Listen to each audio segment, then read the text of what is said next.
Welcome to How You Livin', a transformative podcast featuring best-selling author, inspirational speaker, and minister, Dr. Rick Rigsby. And now, Dr. Rick.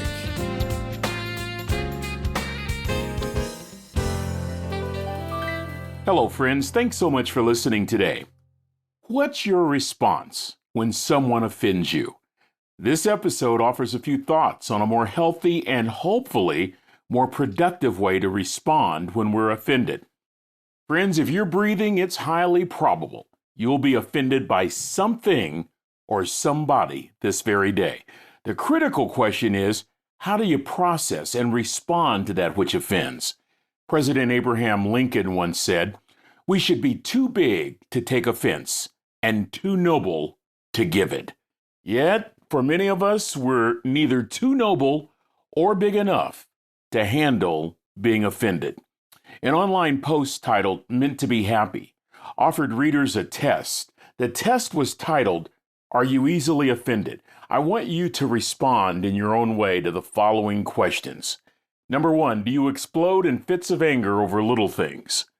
Second, do others say you make mountains out of molehills? Third, do you frequently take things the wrong way? Fourth, do others feel they have to walk on eggshells around you? And finally, do others consider you high maintenance? Now, if you've answered most of these questions in the affirmative, being overly sensitive, something psychologists call hypersensitivity, may be robbing you from happiness and peace and joy.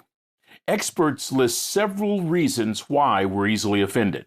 Here are a few of the most common. First, unrealistic expectations. We think everyone should always be nice. And we're not used to being criticized. This often comes from having parents and other relatives who try to cushion every critical moment to keep a child's self-esteem high. Unfortunately, these children grow up to be people without resources to manage criticism. Second, insecurity. This is another reason we're easily offended. People who feel insecure often have been invalidated. That's very important. They've learned that others will not respond to their needs in helpful ways. They typically have not learned how to get their needs met assertively and often respond in a passive-aggressive manner. They're easily offended, and it's a way to acknowledge their pain and to seek validation of their experience. They start thinking that people are not there for them, or that people are simply taking advantage of them. Perhaps the most common reason we're offended is pain. Experts say that many people who get easily offended have gone through a trauma, abandonment, even negligence. This is the reason they become emotionally isolated. According to an October 2021 post in Psychology Today, past pains and undealt with trauma affects reactions to the present. For example, something in the past traumatized. Just thinking about it brings it back to life. Emotions are raw. They become intense. Worrisome thoughts over what occurred arise, and it becomes clear that we never fully resolve things.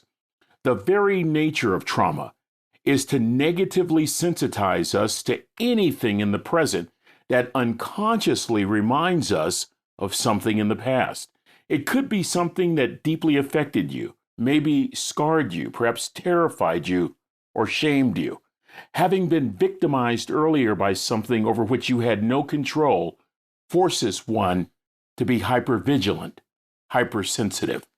Next thing you know, you spend years in pain, wondering why you simply can't move on, why you can't let go of the pain. Psychologists tell us that holding on to an offense not only produces resentment, but it helps people feel empowered. Isn't that interesting? Psychology Today noted that such people are passive-aggressive because they don't know how to deal with the emotional pain. They don't even know how to have an emotionally healthy conversation with other people.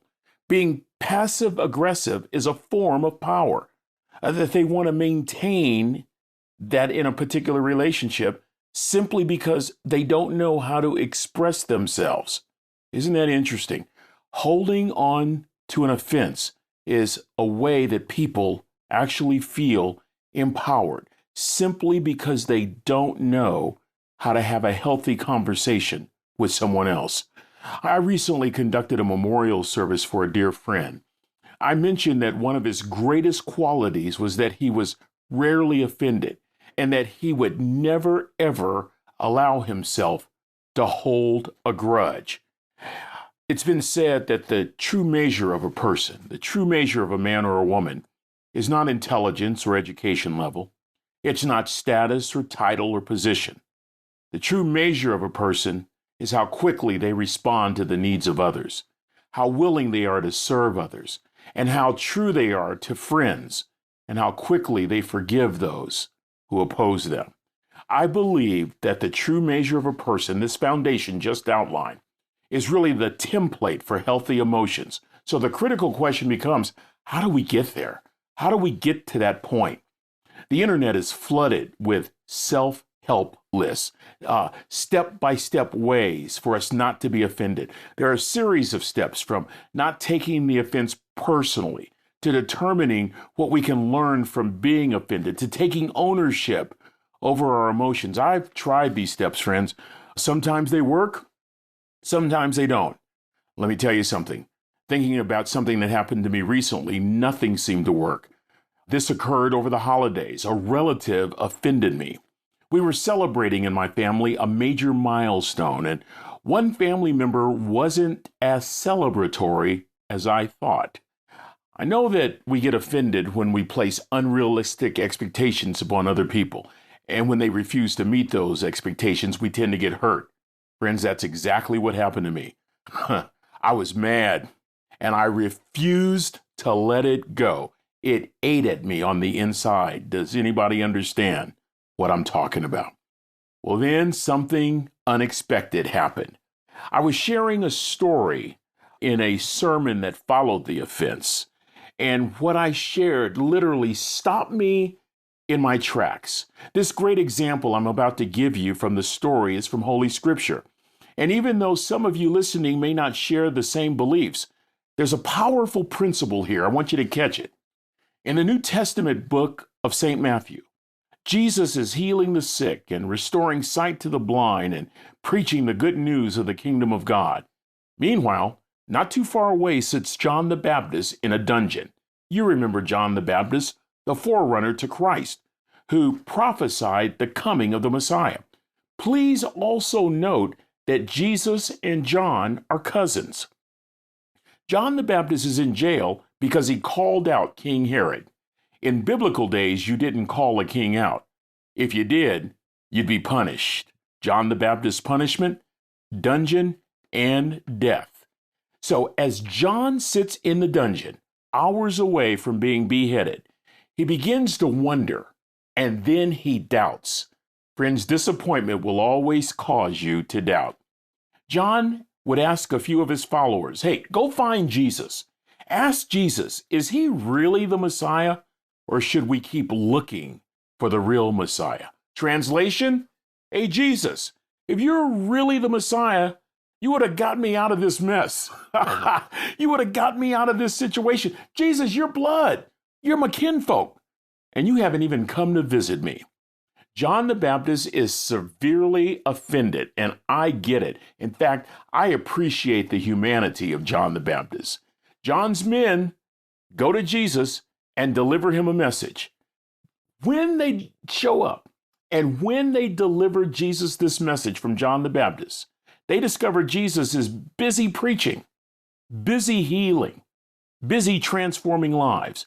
Jesus turns to John's men and he says this, go back and tell John what you've witnessed. In other words, John, is there any question that I'm the Messiah? And as the men walk away, then Jesus focuses on the crowd they've all watched this scene. And Jesus says these words, I tell you the truth, of all who have ever lived, none is greater than John the Baptist. Oh my. Friends, that hit me like a ton of bricks. Listen to this. Jesus was likely highly insulted, but you'd have never known. He had just been ridiculed by another preacher, not just any preacher, but a family member, his cousin. I want you to note very well that nowhere in this passage in Matthew chapter 11 do you see Jesus angry. Do you see him mad? Nowhere in this passage do you see Jesus holding a grudge. Nowhere in this passage do you see Jesus becoming resentful. He simply turns to the crowd and says, of all who have ever lived, none is greater than John the Baptist. Friends, it hit me. It hit me.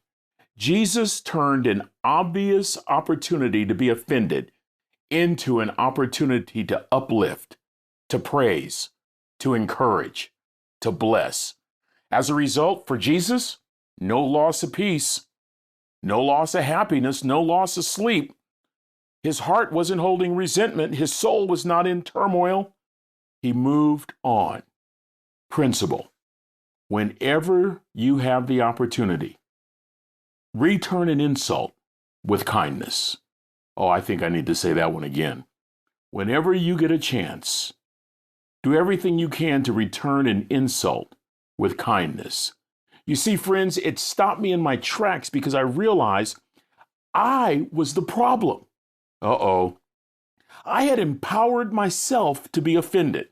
I can't control somebody else's response. Whether they want to celebrate or not is really out of my control. You know, the person who offended me was not even the issue. In fact, I doubt to this very day that they even knew that they offended me. Here's the point. I chose to be offended. I chose to allow my disappointment to fester into resentment, and I chose to hold on to it. Back to the relative who offended me. So now I'm offended. I'm holding on to this resentment. Every time I bring it to mind, I get mad. I'm filled with anger. I'm probably saying things that I shouldn't say and thinking things that I shouldn't think. Do y'all know what I'm talking about? So now I go into this sermon, and when I finish the sermon, I have a stark contrast in the model between my behavior and the behavior that Jesus modeled in Matthew chapter number 11. Here's the bottom line. Jesus took an action. He chose not to react to the criticism.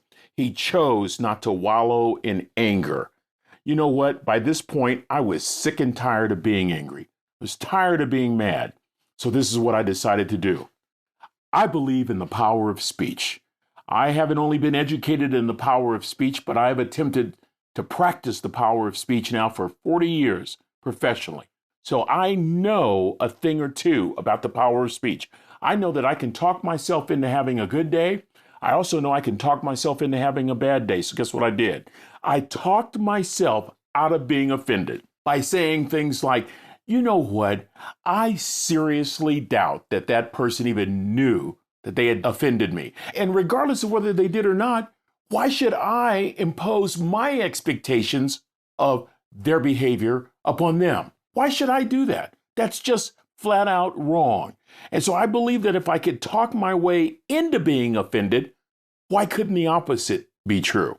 I realized that I had empowered myself to be offended. So now I'm going to empower myself to let it go, regain perspective, lose the anger, release the resentment, and move on. I can't control someone else's response. I can control me, though. Person who offended me is not the issue. I really doubt they even knew that they were being offensive to me. The point is this: I chose to be offensive, or I should say, I chose to be offended. I chose to allow my disappointment to fester into resentment. I chose to hold on to it. But Jesus had shown me an alternative. You know what? Here's the bottom line, friends. It is very human to be offended, but it's divine to not live in that offense. Oh, baby. Admittedly, I'm not quite there yet, but I'm working on it case by case, and I'm getting better. And trust me, I will have lots of opportunities to practice, because someday, every day, I can guarantee this. There's going to be something or someone who's going to offend me. And so I'm grateful for the practice fields, thankful for the opportunity, and just attempting to remind myself every day, don't talk yourself into being offended. Empower yourself not to be. And then I try to remind myself, it's human to be offended, but it's divine to not live in that offense. Well, friends, I want you to think about that one for a few days. It's a challenge. I trust that you've been encouraged, that in some way this may have helped. That's going to do it for this episode. Until we meet again, this is Dr. Rick asking the most important question I can ask. How you living? Are you ready to make an impact in your world right now? Do you want to stop existing and start living your best life right now? Dr. Rick wants to give you the first chapter of his best-selling book, Lessons from a Third Grade Dropout, absolutely free. Just go to www.rickrigsby.com/free gift to get the print or audiobook right now. This is thepodcastfactory.com.